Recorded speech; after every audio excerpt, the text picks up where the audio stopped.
Okay, so I wanted to switch a little bit and go into actually some of the modeling, just basic modeling here. There's still going to be more videos on UI and navigation and all types of little tricks and things that you can do to make getting around easier. But I do want to get just a little bit of a start on some of the modeling stuff here and just how we can go about using Maya to build, our creation. So I'm gonna build a box.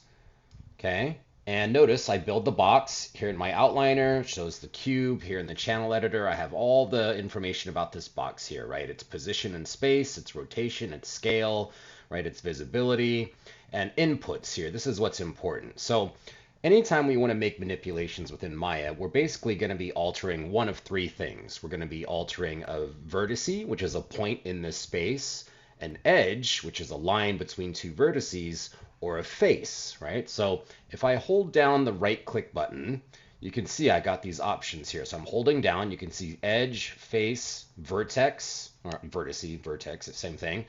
And then there's multi, oops, and then object mode. So if I go to edge, then it'll only let me select an edge, right? If I hold and right click, if I go to object mode, it selects the whole object.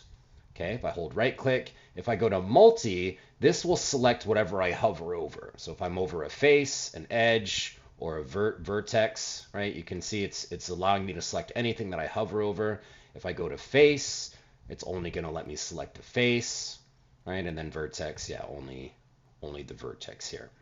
Now, because we have just a regular, so I'll make another object here too so you can see. So now I have a sphere, okay? I have a sphere and a box. So notice the box doesn't have any of these wireframe cross contour lines because the cube by default, it's these subdivisions here. So if I want to start making manipulations to this box, I really only have the faces, right? So here, you want to get this start, you want to do this before you actually start doing any complex modeling because you can't really go back, right? You want to set your subdivisions, appropriately. So let's just say, I want to have 5 divisions on the width, 5 on the height, and 5 on the depth, right? So now you can see when I click on this, if I right click and I go to face, there's a lot more faces to choose from, right? A lot more edges to choose from and a lot more vertexes to choose from as well.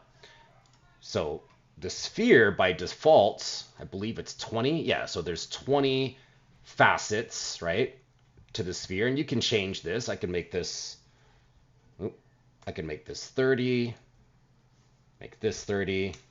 So you see, I've got a lot more to work with here when it comes to edges and faces and things like this. So Maya is really cool in the fact that if you want to start manipulating this object, I mean, you can do so right away. So I'm gonna go to face, right? And then when I select a face, so I have my W, my E, my R, right? My move, my rotate, my scale. And here I can just, if I select a face, I can just pull it on out, right? Select a face, select a face. You can pull it out. You can move it if you want to rotate, right? I mean, it doesn't make sense to rotate something like this, but you can begin, you can rotate the face. If I want to scale that, I can scale it as well. If I want to select just an edge, right, I can go to an edge. I can select the edge, then hit W, and I can make alterations like this, right?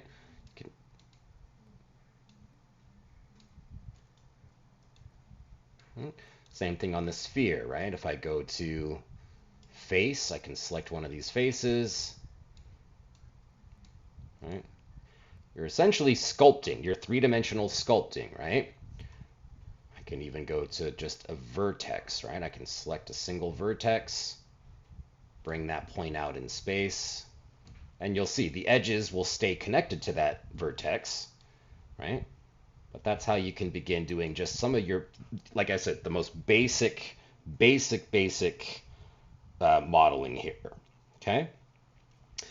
Something that might be helpful is your grid snapping. So all these little options right here is just the way. So if I wanted to move this object, you see it's moving freely, right? But then you have these different options up here The only two that you're really ever going to use is this one here, which is snapping to your grid, and this one here, which is snapping to points.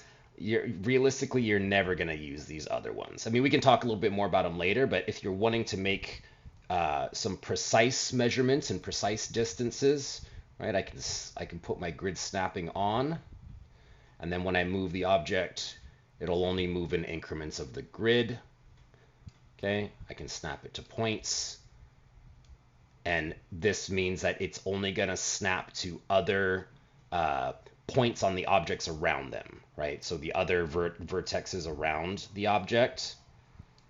All right, let me see if I can.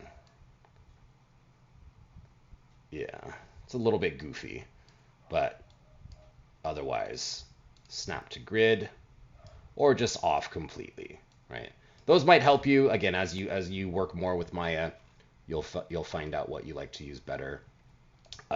So that's just the very basics of your modeling here when it comes to these primitive polygons, right? So just make sure whenever you start doing something, you want to make sure you set your subdivisions up, right? The more subdivisions you have, obviously, the more precise, the more control you can have, and the less subdivisions you have, the harder it will be for you to do things, okay? So that's just the basics there. So learn and experiment and play around with those, and I'll cut up another video here after this.